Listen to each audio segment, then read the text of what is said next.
Encarnación Los hace rato, bollos.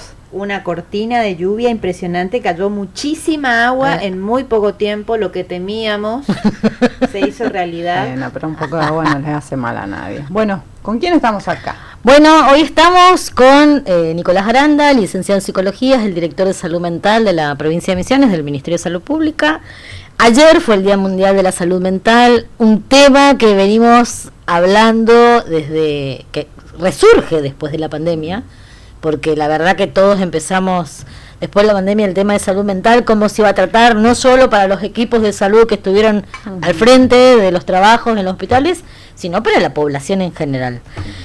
Buenas tardes, Nicolás, y contame un poco cómo viene la provincia trabajando en esto, cómo desde los hospitales y el trabajo coordinado con otros organismos. Bueno, buenas tardes. Primero, gracias por el espacio. La verdad me pone contento poder venir a charlar un poco del trabajo que se hace y más después del evento de ayer, que la verdad que fue, yo creo, un éxito porque tuvimos una linda convocatoria y sobre todo nos encontramos con los compañeros de ruta, como yo digo, en este tema. La verdad, bueno, en la provincia lo que venimos haciendo desde que el ministro Alarcón me dio la posibilidad de estar a cargo de la dirección fue fortalecer el trabajo en red, porque teníamos mucha gente que ya venía trabajando muy bien realmente en toda la provincia, en El Dorado, en Oberá, en Puerto Rico, en distintos lugares de la provincia, pero que por ahí no tenía un trabajo articulado, que se conectaran entre ellos, que se derivaran los casos, que pudieran ver la mejor respuesta, y a su vez algunos de ellos también promovimos que empiecen a articular con sus municipios, que vayan viendo de manera integral. O sea, salud mental nosotros lo planteamos como salud integral. Entonces vos pensás, sí, la terapia, la atención psiquiátrica, el seguimiento por un trabajador social, pero también vas viendo, por ahí quizás es una persona que tiene que incluirse, por ejemplo, en algún programa de inclusión de trabajo, de inclusión laboral, porque vos considerás que es algo que le va a venir bien en su estabilidad psíquica. Este tipo de propuestas son las que trabajamos y bueno, y de a poco ir generando recurso propio. Teníamos una residencia en el Carrillo que tenía hasta hace poco 8 profesionales cada año ingresaban. Bueno, eso lo duplicamos, pasaron a ser 16 por año y es interesante en ese sentido porque se cumple la cuota de cupos, o sea, se presentan los profesionales y llenamos los cupos. Cuando tenemos provincias como Corrientes, como Chaco, ¿Qué les cuesta? Que les cuesta muchísimo, que los profesionales no quieren hacer la formación en salud mental. Y acá tenemos una RISAM que tiene los cupos llenos, por ejemplo. Y bueno, y aparte también tenemos que se está trabajando en el Parque de la Salud Mental, en la zona donde está el Carrillo. Sí, y eso es lo que se viene, ¿sí? El proyecto Parque de la Salud Mental, que bueno, un poco lo hablamos también con el diputado Cecino, que es el que metió en la Cámara el expediente ya para avanzar en ese Para sentido. crear un parque de la salud mental. Sí. ¿En qué consistiría ese proyecto? Y básicamente yo creo que es darle forma institucional a algo que ya sucede, porque Prevención de Adicciones ya trabaja siempre con nosotros. El Ministerio. El Ministerio de Prevención de Adicciones, por ejemplo, con el Centro Manantial, muchas veces articula con salud pública, ya sea para un estudio clínico que se deba realizar una persona, ya sea para una interconsulta con psiquiatría, porque muchas veces tenés una persona que consume, pero que a su vez tiene lo que se dice una patología de base, un padecimiento mental de base. Entonces vos necesitas un seguimiento de psiquiatría para la cuestión específica y se va trabajando por el otro lado el tema, bueno, del consumo y de poder sacarlo de esa situación a la persona.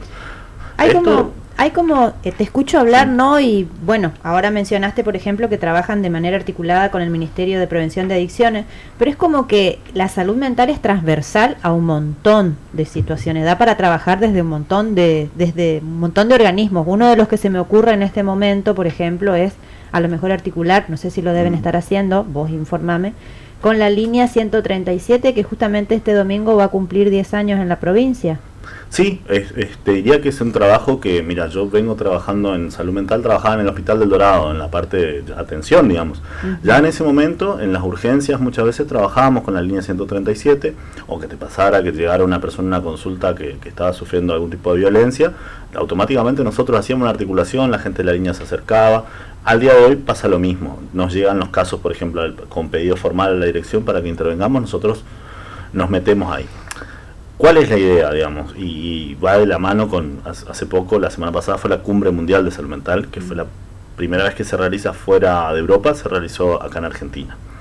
Y el lema de la cumbre era salud mental en todas las políticas, es decir, transversal, como vos decís. Sí. ¿Entendés? Que Ministerio de Trabajo piense algo de inclusión en relación a la salud mental, que desarrollo social articule con salud mental, es ir pensando cuestiones así. Bueno, lo del parque sería el punto de partida, porque en este caso es salud y adicciones, porque el complejo que se está pronto a inaugurar estaría bajo los lineamientos de los dos ministerios, pero la idea, como se trabaja acá, creo que salud en realidad trabaja con todos, es trabajar con todo el resto de los organismos. Sí. Sí, además la mirada integral, porque encima al lado de todo eso está también el Hospital Galiña, que es un lugar donde tenés laboratorio, donde tenés especialistas, o sea, le vas dando un abordaje integral. Todas las enfermedades infectocontagiosas se atienden ahí también, entonces todo un proceso. Se presentó hace poco no un plan, sino un proyecto a seguir que era para el tema de trabajar con los empleados de salud. Sí. Contame un poco de eso, en qué consiste, que fue en agosto, si no me equivoco. Sí, de lo que vos mencionás, puede ser, estoy pensando dos opciones. Uno es el programa de la guía MHGAP. Exactamente, no me sabía el nombre. Sí, el nombre es una sigla, entonces yo ya me lo aprendí de memoria.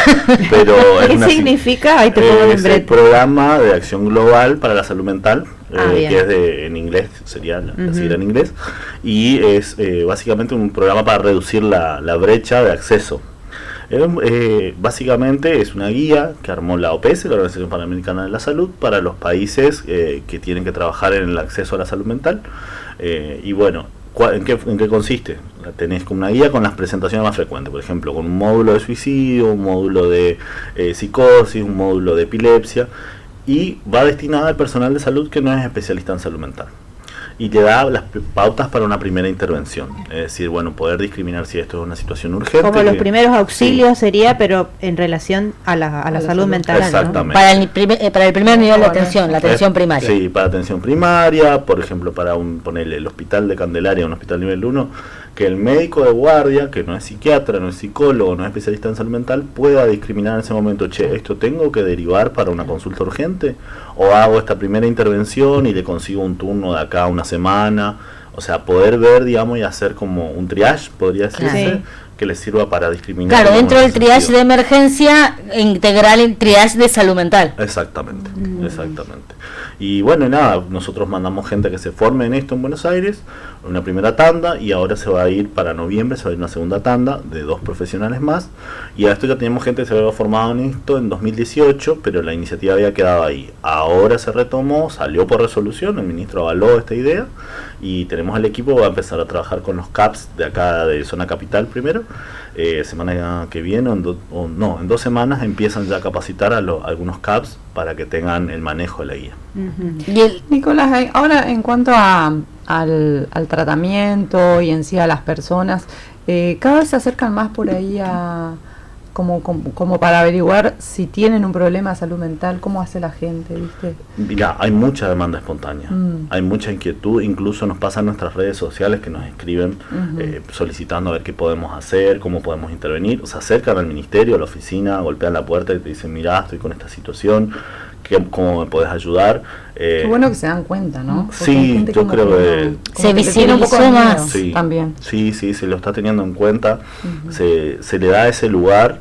Todavía por ahí yo creo que hay estigma, por ejemplo, con algunas cuestiones que es que yo entiendo igual que es difícil, porque, por ejemplo, una persona con padecimientos crónicos como la esquizofrenia y demás, muchas veces es difícil para convivir en el barrio, para convivir como familiar. Asumirlo ellos primero es difícil. Sí. Entonces, bueno, eso por ahí todavía hay que trabajar, porque por ahí genera miedo, sobre todo cuando alguien te dice no, porque tiene esquizofrenia, ya la gente se asusta, o lo mismo si habla de un trastorno bipolar o cosas por el estilo.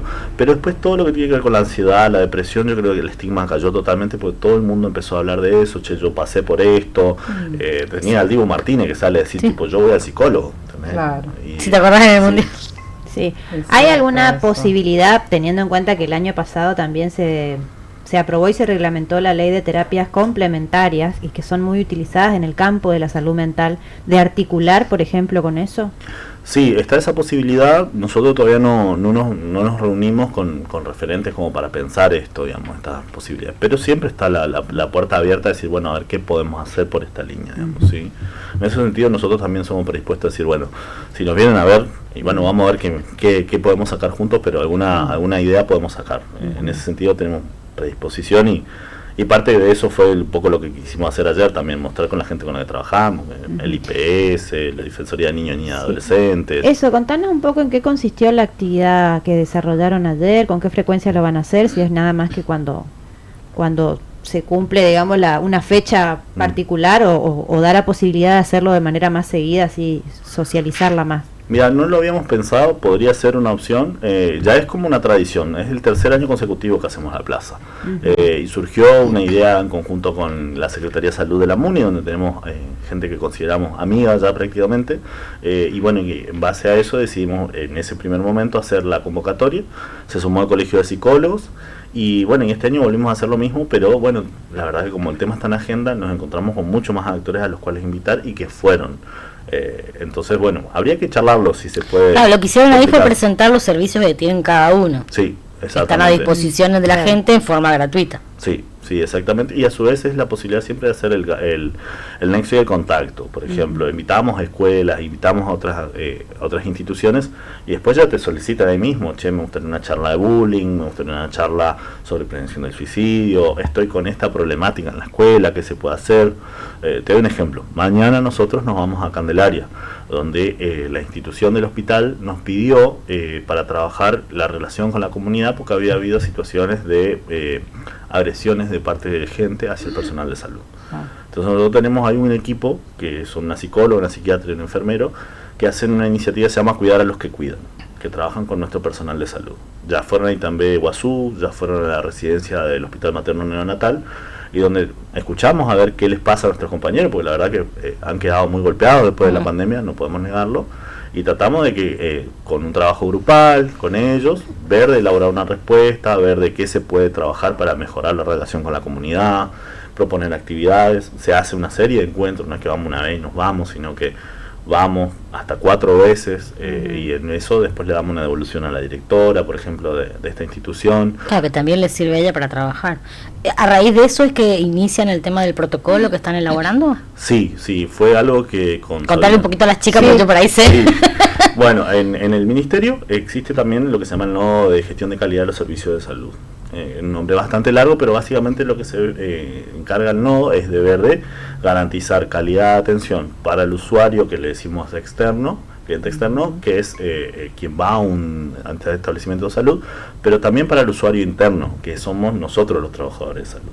Y dentro de eso, a ellos les llega la demanda de episodios de violencia hacia el personal de salud y a nosotros nos llega al mismo tiempo. Qué raro, ¿y en qué situaciones se da eso? Mira, yo trabajé en hospital y te digo, la guardia un viernes a la noche, un sábado a la noche, es complicada. Es complicada porque te cae gente alcoholizada, ¿entendés? Gente que fue al fútbol, que se tomó 1000 cervezas, que cae lastimada y a veces trata mal a nuestro personal y ha habido situaciones de violencia, no te voy a mentir. Sí, o gente que incluso está detenida a veces por la policía y que tiene que ser evaluada, digamos, a ver su condición de salud y también que agrede a nuestro personal, cuestiones por el estilo. Entonces dijimos, bueno, ante esto tenemos que tener una guía de cómo hacer, porque muchas veces queda librado a la persona sola a ver, decir, bueno, hago no una denuncia. O sea, tiene que estar capacitado, claro. Entonces lo que nosotros dijimos es con Sabrina, bueno, hagamos un protocolo. Lo empezamos a diseñar y se lo pasamos también al doctor Cecino, porque queremos que salga de manera institucional. Claro, está bien. A través de una ley, ¿no? Claro, que tenga un respaldo para que eso tenga una continuidad. Sí, exactamente, que quede como algo formalizado. Entonces también evitamos esa sensación de impotencia o de sentirse que queda por cuenta de uno, del director, qué hacer con eso, sino que ya haya pasos estipulados de cómo hacer. Yo creo que los protocolos, sobre todo cuando hay cuestiones que tienen que ver con lo legal, sirven muchísimo. Claro. Sí, la verdad que sí. Bueno, la verdad que están trabajando mucho en ese ámbito y cada vez se da más, es como que se amplió todo el espectro de la salud mental en la provincia. Y bueno, justo hablábamos hoy con las chicas de toda esta situación que se vive en cuanto a las elecciones, la política, todo eso. y Massa era uno de los candidatos que había pedido. Sí, que pidió un justamente análisis psicológico con los candidatos que vayan a votarse en el balotaje, ¿no? Para 3 universidades públicas estén a cargo, obviamente si queda el otro va a decir que no, porque la universidad pública no sirve, pero no importa, que las 3 universidades hagan el test psicológico, porque es importante tener una persona que va a gobernar 4 años el destino de los argentinos. A mí me parece bárbaro. Pero es lo que yo le decía, que para mí tendría que ser para todos los que son cargos importantes, porque de conducción, sí, sobre todo. Sí, bueno, yo sabía que había algunas presentaciones, por ejemplo, también para los futuros jueces acá en la provincia de Misiones, que se había planteado en un momento pedirle un psicofísico al momento de que van a tomar juramento. Van a tomar juramento. Está bien. Que me parece algo bárbaro en ese sentido. O sea, tendría que ser con todos los que van a tener un cargo público. Sí. Claro, el que tome una decisión por otro. Porque Exactamente. No, Sí, no es que hoy me levanté bien, todo bien, me levanté mal, todo mal. ¿no? Sí, uno no quiere estigmatizar, pero realmente hay cosas. Hace poco se me había planteado una situación en donde alguien quería ejercer, digamos, de cierta profesión, pero quería que se adapte las condiciones en las cuales me llega la solicitud, si yo podía facilitarle que se le adapte la institución a que pueda, como una forma de pedido de inclusión. Y hay que saber diferenciar. Que tenía que manipular armas de fuego. pero alguien que creía ser, no sé, no lo sé el caso, pero ponele, se autopercibía médico ginecólogo, médica obstetra y era enfermero. Sí. No. Sí, no sé el caso, claro, estoy mirando. No, lo que ella decía puntualmente esta persona, una mujer, lo que me planteaba era la situación de que ella tenía supuestamente cierto diagnóstico y que se debía adaptar el espacio de trabajo a su diagnóstico. Bueno. Pero hay espacios de trabajo que no son adaptables. Por ejemplo, los establecimientos de salud. O sea, vos no podés, por más inclusivo que vos seas, adaptar según a tu... Tener que cambiar toda la gente. En todo caso tendría que ver, según tu diagnóstico, ver en dónde vos podés ejercer. Exactamente. Va y yo creo que en ese sentido no podemos pensar que cualquier persona puede estar al frente de nuestro país. Pero no, por supuesto. Es complicado. Y el tema de la salud. La salud de una persona que está en un cargo ejecutivo es una cuestión de Estado, ¿no? En el caso de un presidente, ¿no? De un mandatario, no puede ser así. Ya tenemos la experiencia de lo que fue Fernando de la Rúa también, que ya estaba con signos de Alzheimer, inclusive, ¿no? Sí, se hablaba que tenía, no me acuerdo ahora el diagnóstico, pero se había hablado incluso de que tenía... Sí, como se perdía, se olvidaba. Sí.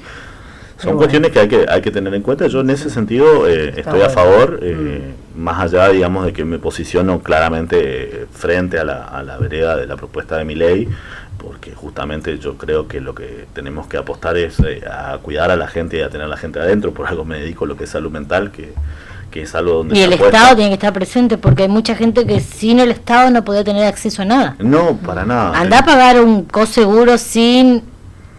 porque hoy en el privado te cobran un coseguro, pero siempre tienen una ayuda del Estado. Andá a pagarte una resonancia y te va a salir 40, 50 lucas. Está muy buena la campaña que está haciendo el gobierno de la provincia de Misiones con la señalética bien la costanera de cuánto sale, por ejemplo, una operación. Sí, que ya quedaron viejos los números. Ya desactualizados los números, pero cualquier operación... Todas son riesgosas, ¿no? Pero en el caso, por ejemplo, de una apendicitis o un parto, que salen millones. Claro, lo que te marca en el hospital público. Claro, lo que te marca ahí es que vos vas, te lo haces sin cargo, porque todo se paga el Estado. Sí, pagamos todo, paga la provincia porque hay un Estado presente. Sí. Pero si no... Y mucho es con ingreso propio de la provincia, pero también mucho es con ingreso que viene de nación, que si te recortan esos ingresos...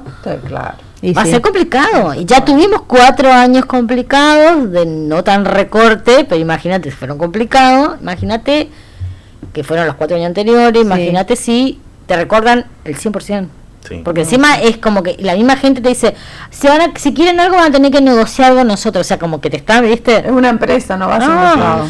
Sí, bueno, lo que es salud mental, nosotros los 4 años de la gestión de Cambiemos lo sufrimos mucho. Yo en ese momento atendía en el Hospital del Dorado y hubo 50 contratos que financiaba Nación que se cortaron en ese momento. 50 contratos de profesionales que, por ejemplo, atendían en el Alcázar, en Santiago de Liniers, lugares que de otra forma eran los únicos profesionales para esos municipios. Exactamente. Fue una red muy importante que se vino abajo.